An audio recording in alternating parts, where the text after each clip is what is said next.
In the heart of a vast forest, where ancient trees whispered secrets to the wind and streams danced with the melody of life, there lived a wise old sage named Master Koji. He was known far and wide for his deep understanding of the ways of the world and his ability to impart profound wisdom through simple stories. One day, as the sun dipped below the horizon and the sky blazed with the colors of twilight, a young traveler named Taro stumbled upon Master Koji's humble abode. Taro had been wandering through the forest, searching for answers to the questions that weighed heavy on his mind. Upon seeing the weary traveler, Master Koji welcomed him with a warm smile and a steaming pot of tea. As they sat by the crackling fire, Taro poured out his troubles to the wise old sage. "I have traveled far and wide in search of meaning and purpose," Taro confessed. "But no matter where I go or what I do, I find myself haunted by pain and suffering. I long to be free from their grasp."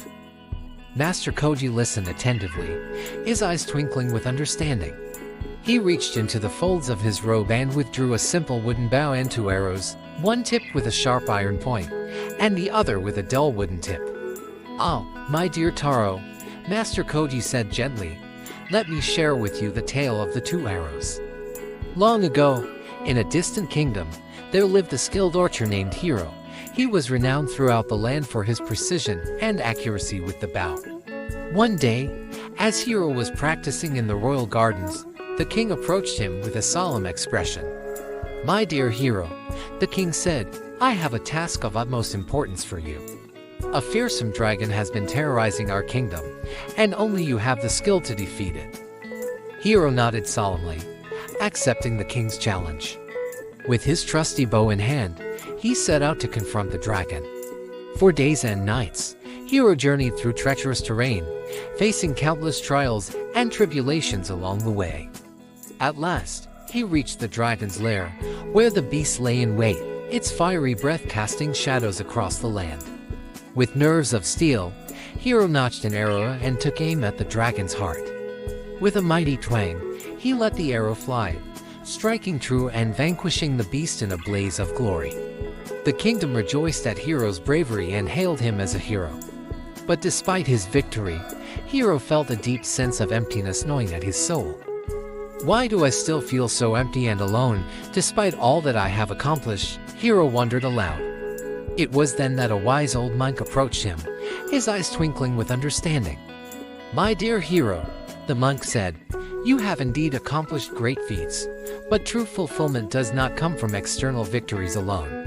It comes from within, from the way we choose to respond to life's challenges." With a gentle touch, the monk handed Hiro 2 arrows, one tipped with a sharp iron point, and the other with a dull wooden tip. "The first arrow represents the pain that is inevitable in life," the monk explained. "It is the arrow of hardship, the challenges we face, and the wounds we endure. But it is the second arrow, the arrow of suffering, that we have the power to avoid." Hiro nodded in understanding, his heart filled with newfound clarity. By cultivating mindfulness and responding skillfully to life's challenges, the monk continued, we can lessen the impact of the second arrow and find true peace and contentment within ourselves. With a grateful heart, Hiro bowed to the wise old monk and set out on a new journey, a journey inward, to discover the true source of happiness and fulfillment. And from that day forth, Hiro lived his life with purpose and intention, knowing that true happiness lies not in the absence of pain, but in the way we choose to respond to it.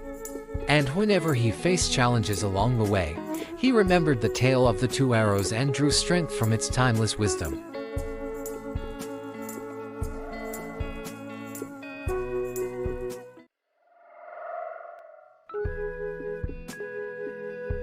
In a tranquil village nestled amidst mist-covered mountains, there lived a skilled swordsman named Banzo. Banzo was renowned throughout the land for his mastery of the blade. But more than his skill with steel, it was his wisdom that set him apart. One day, a young apprentice named Hiro approached Banzo, eager to learn the secrets of swordsmanship. But instead of imparting his knowledge through words and techniques, Banzo simply offered Hiro a taste of his sword. Confused but curious, Hiro hesitated before accepting the sword from Banzo's outstretched hand. As he took a tentative lick of the blade, he was met with a sharp metallic tang that seemed to awaken something deep within him, a spark of understanding that transcended words or concepts. In that moment, Hiro experienced a profound realization that wisdom could not be conveyed through mere instruction or explanation, but through direct experience and intuition. And as he returned the sword to Banzo, he knew that he had been initiated into a deeper understanding of the art of swordsmanship. From that day forth, Hiro trained tirelessly under Banzo's guidance, honing his skills with the blade and deepening his understanding of the mysteries of combat. And though Banzo rarely spoke a word, his silent teachings spoke volumes, guiding Hiro on a journey of self-discovery and enlightenment. As the years passed, Hiro grew into a master swordsman in his own right, his every movement a testament to the wisdom he had inherited from Banzo. And though the taste of Banzo's sword lingered on his lips, it was the imprint of his mentor's teachings upon his heart and soul that would endure for eternity.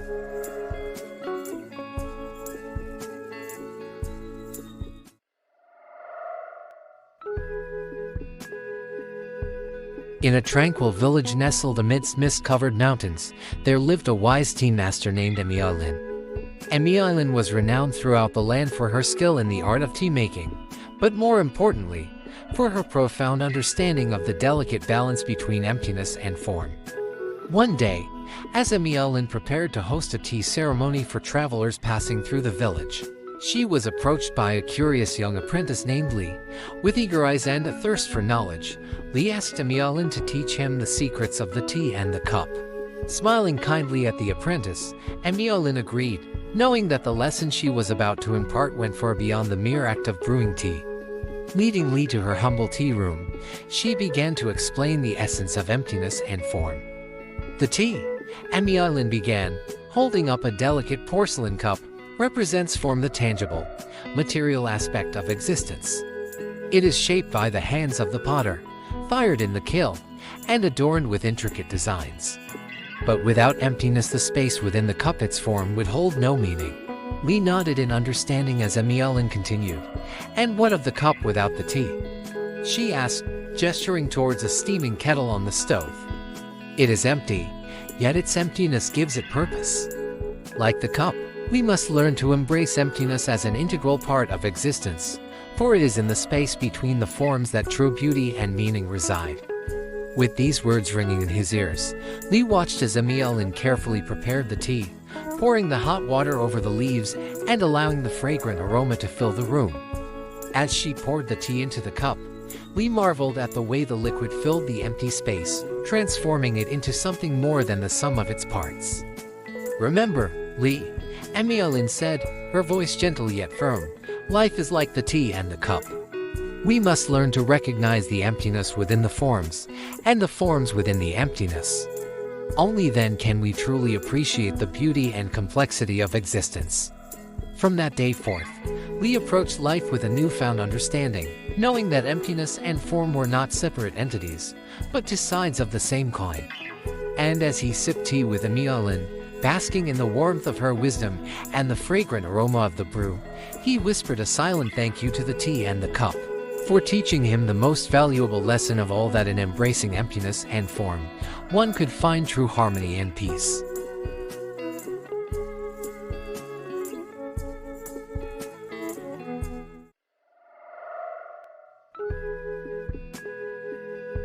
Once upon a time, in a bustling city teeming with life and activity, there lived a notorious thief named Rai. Rai was feared and reviled by all who knew of his exploits. He stole from the rich and the poor alike, leaving a trail of misery and despair in his wake. One moonlit night, as Rai prowled the streets in search of his next victim, he stumbled upon a humble temple nestled in a quiet corner of the city. Intrigued by the soft glow of candlelight emanating from within, Rai crept closer, his curiosity piqued. Inside the temple, Rai found himself face to face with the venerable Master Lin, a wise monk known for his compassion and insight. Rai's first instinct was to flee, but something in the monk's gaze held him spellbound. "You are a thief," Master Lin observed, his voice gentle yet penetrating. "But you are also lost and searching for something more." Rai was taken aback by the monk's words. For years, He had buried his pain and loneliness beneath layers of greed and deceit. But now, standing before Master Lin, he felt exposed and vulnerable. "I seek only wealth and power," Rai confessed, his voice barely above a whisper. "But no matter how much I steal, I cannot fill the emptiness inside me." Master Lin regarded Rai with compassion, seeing past the hardened exterior to the wounded soul beneath. "There is a path to redemption," he said softly. "But it requires courage, humility, and a willingness to face the truth of who you are." In that moment, something shifted within Rai. For the first time in his life, he felt a glimmer of hope, a spark of possibility that he could be more than the sum of his crimes. With Master Lin's guidance, Rai embarked on a journey of self-discovery and transformation. He studied the teachings of the Buddha, meditated on the nature of suffering and impermanence, and performed acts of kindness and generosity to atone for his past misdeeds. Slowly but surely, Rai began to unravel the tangled knots of greed and hatred that had bound his heart for so long. In their place grew seeds of compassion, wisdom, and inner peace. Years passed, and Rai's reputation as a thief faded into distant memory. In its place emerged a new identity, that of a devoted disciple and humble servant of humanity. And though Rai's journey was fraught with challenges and setbacks, he remained steadfast in his commitment to the path of awakening. For he had tasted the sweet nectar of liberation, the transformative power of spiritual practice, and knew that it was the most precious treasure of all.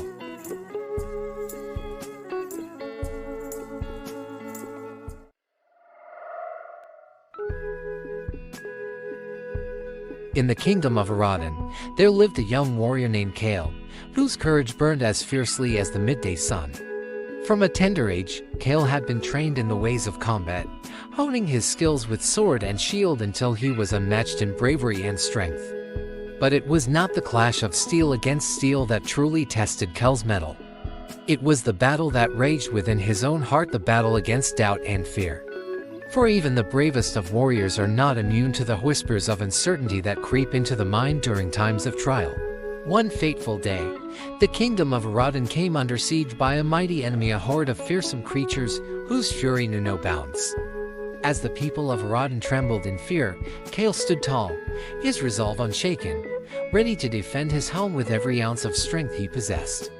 The battle raged on for days, each clash of arms echoing through the land like thunder rolling across the sky. And though Kale fought with all his might, driving back wave after wave of enemies, he could feel doubt gnawing at his spirit like a relentless beast. It was in the darkest hour of the night, when the enemy seemed poised to overwhelm the kingdom, that Kale's courage was put to the ultimate test. Surrounded on all sides, with his comrades falling around him, Kale felt the icy grip of fear tightening around his heart. But then, from the depths of his soul, Kale summoned forth a strength he never knew he possessed, a strength born not of muscles and steel, but of determination and resolve. With a mighty cry that echoed across the battlefield, Kale rallied his remaining comrades, inspiring them to fight on with unwavering courage. And so, with renewed determination, Kale and his companions pushed back against the tide of darkness, driving the enemy back from whence they came. And as the first light of dawn broke over the horizon, illuminating the battlefield strewn with the fallen, Kale stood victorious, his spirit unbroken, his courage undimmed. For Kale had learned that true strength is not measured by the might of one's sword or the thickness of one's armor, but by the courage to face life's battles head-on, even in the face of overwhelming odds. And in that moment, Kale knew that he was not just a warrior, he was a beacon of hope, a symbol of courage for all who dared to dream of a brighter tomorrow.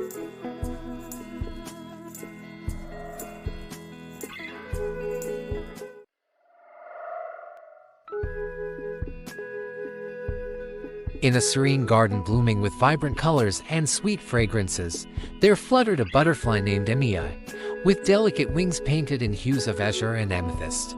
Emei danced gracefully from flower to flower, savoring the nectar of life with each gentle sip. One day, as Emei rested upon a dew-kissed petal, she found herself lost in a reverie, pondering the nature of existence and the mysteries of the universe. What is truth? She wondered aloud, her voice as soft as the rustle of leaves in the breeze. And how can one distinguish reality from illusion? Intrigued by May's musings, a wise old turtle named Master Kame approached her with a knowing smile. "Ah, little one," he said, his voice deep and resonant like the echo of distant thunder. "The quest for ultimate truth is a journey as vast and boundless as the sky itself. But like the butterfly that flits from flower to flower, seeking sweetness in each fleeting moment, so too must we embrace the ever-changing tapestry of life with open hearts and open minds." Emiya listened intently, her curiosity piqued by Master Kame's words. "But how can we discern truth from illusion amidst the chaos of the world?" she asked, her wings quivering with anticipation. Master Kame nodded thoughtfully, his ancient eyes twinkling with wisdom. "Consider, dear Emiya, the nature of your own existence," he replied. "Are you truly a butterfly dreaming of being a human, or are you a human dreaming of being a butterfly? Perhaps, in the grand scheme of things, both are true and yet neither are true at all." With a flutter of her wings, Emiya pondered Master Kame's words, her mind ablaze with possibility. "So, reality is but a reflection of our perceptions," she mused aloud. Master Kame nodded approvingly. "Indeed," he said. "For just as the surface of the pond mirrors the shifting clouds above, so too does our understanding of the world reflect the ever-changing landscape of our minds. Seek not to grasp at truth, but rather to dance with it as you would with a gentle breeze, embracing the beauty of each moment as it unfolds." And so, inspired by Master Kame's wisdom, Emiya continued her journey through the garden, her heart light, and her spirit soaring like a butterfly on the wind. And though the quest for ultimate truth remained as elusive as the morning mist, Emiya found solace in the knowledge that in embracing the ephemeral beauty of existence, she had discovered a truth far greater than any she could have imagined.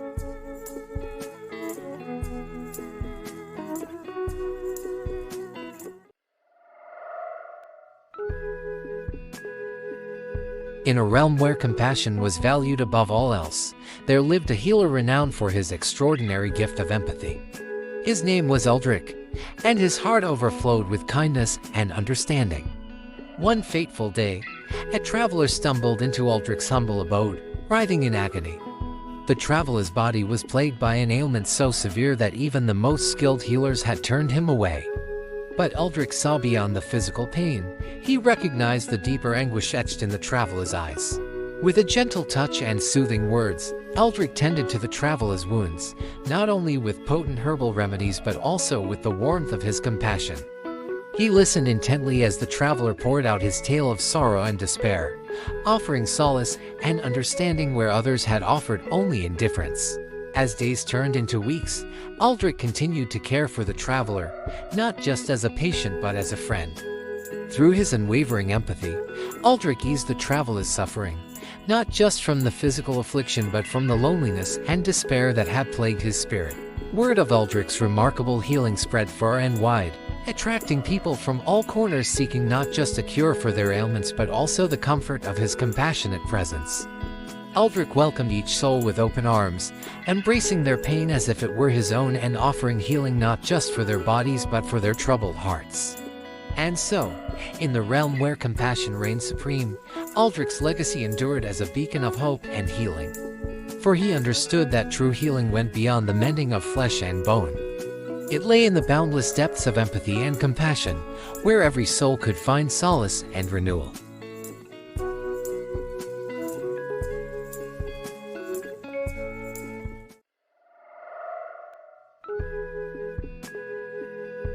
In a tranquil village nestled among whispering pine trees and blooming wildflowers, there lived a young girl named Emiya. Emiya was known for her lively chatter and boundless curiosity, but deep within her heart, she longed for a sense of inner peace and stillness. One day, as Emiya wandered through the forest, she stumbled upon a secluded grove bathed in dappled sunlight. Intrigued by the serene beauty of the place, she decided to sit and rest a while, allowing the gentle rustle of leaves and the sweet song of birds to wash over her. As Emiya sat in quiet contemplation, she noticed a wise old sage sitting nearby, his eyes closed in deep meditation. Intrigued by his peaceful demeanor, she approached him and asked, "How do you find such tranquility amidst the chaos of the world?" The sage smiled softly and beckoned Emmeline to sit beside him. "Inner peace," he said, "is not something to be found outside of ourselves, but within. It is the stillness that resides at the very core of our being, a timeless sanctuary untouched by the tumult of the world." Eager to learn more, Emmeline listened intently as the sage shared ancient teachings and practices for cultivating inner peace and stillness. He spoke of the importance of quieting the restless chatter of the mind, of embracing the present moment with open-hearted awareness, and of finding solace in the gentle rhythm of breath. Intrigued by the sage's words, Emmeline resolved to embark on a journey of self-discovery and inner exploration. She spent her days practicing meditation beneath the shade of the old pine trees, allowing herself to sink deeper and deeper into the stillness that lay within. With each passing day, Emmeline felt a sense of calm and clarity washing over her, like a gentle stream flowing through her soul. No longer did she feel the need to fill the silence with meaningless chatter or distractions. Instead, she reveled in the sweet serenity of inner peace, knowing that it was the true source of her joy and contentment. And as Emmeline returned to the village, her heart overflowing with newfound wisdom and tranquility, she shared her journey with her friends and neighbors, inspiring them to embark on their own quest for inner stillness and peace. For in the quiet depths of the heart, they discovered the timeless sanctuary that had always been waiting for them, a sanctuary of peace, love, and boundless joy.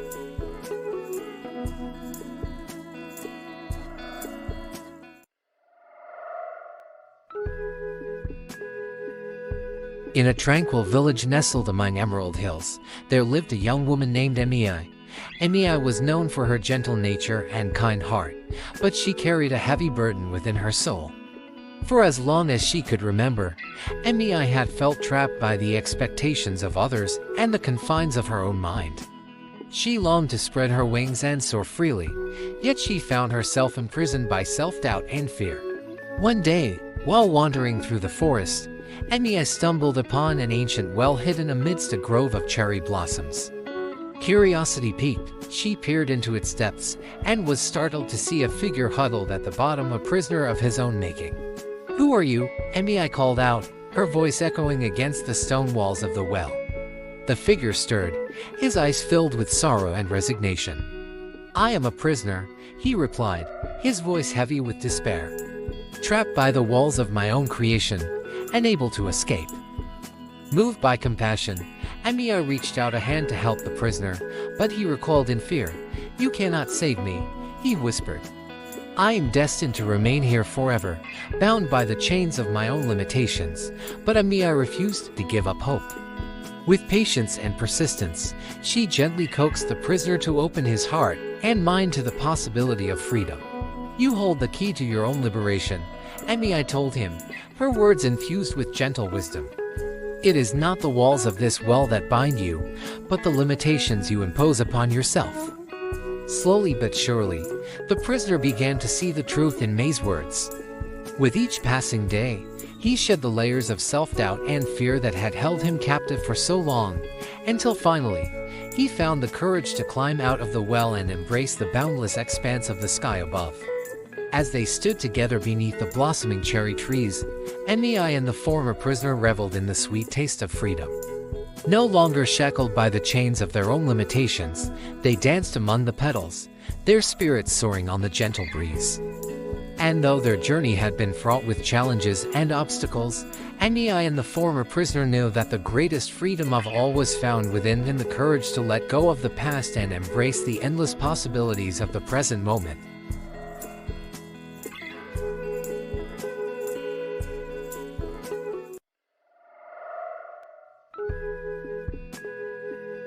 In a tranquil village nestled amidst swaying bamboo forests and blooming cherry blossoms, there lived a humble poet named Herein. Herein was known throughout the land for his lyrical verses, which captured the beauty and wisdom of the world around him. As the years passed, Herein grew older and weaker, his once nimble fingers now trembling with age. Yet, his spirit remained as vibrant as ever, filled with a boundless love for life and a thirst for truth. One crisp autumn evening, as the golden sun dipped below the horizon, Herein sat beneath the ancient pine tree, his heart heavy with the weight of his years. He knew that his time on this earth was drawing to a close, and he longed to leave behind one final masterpiece, a poem that would capture the essence of his life's journey. Closing his eyes, Hashan breathed deeply, drawing inspiration from the rustling leaves and the gentle whisper of the wind. And as he sat in silent meditation, a sense of peace washed over him, filling his soul with a profound clarity. In that moment of stillness, Hashan experienced a profound realization that enlightenment was not some distant goal to be reached, but a simple recognition of the beauty and wonder that surrounded him in every moment. With newfound purpose, Hashan opened his eyes and began to write, his quill dancing across the parchment as if guided by an unseen hand.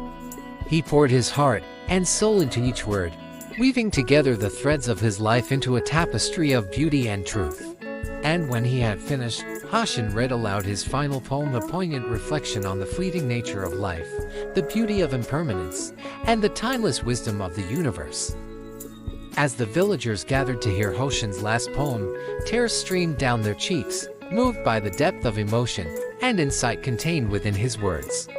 For in that moment, they too experienced a glimpse of enlightenment, a recognition of the sacredness of life and the interconnectedness of all things. And as the sun dipped below the horizon, casting a warm glow upon the village below, Hashan closed his eyes one final time, his heart overflowing with gratitude and peace. And though his body may have returned to the earth, his spirit lived on in the timeless beauty of his last poem, a testament to the enduring power of enlightenment in the midst of everyday life.